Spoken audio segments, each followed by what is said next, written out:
Assalamualaikum. Saya Hasnan bin Haji Hassan daripada Taman Sentosa Jelantang Lama. Saya nak cerita mengenai testimoni ini kawan lah. Masa saya mula masuk tahun lepas bulan 8, saya masuk dibawa oleh makcik saya Puan Farida. Saya testimoni ni kawan saya, dia sebenarnya dia macam ada gout tau. Dia gout tangan dia macam dah jadi robot.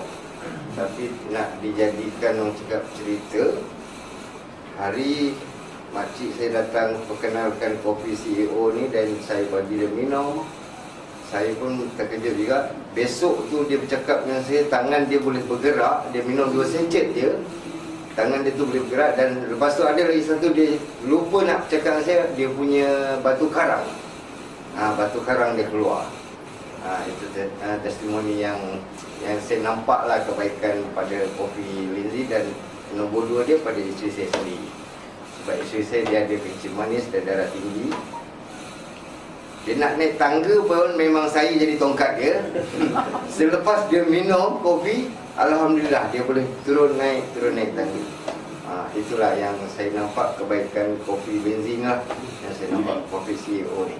Itu yang saya pun InsyaAllah saya cuba nak berjaya juga macam orang-orang yang lain.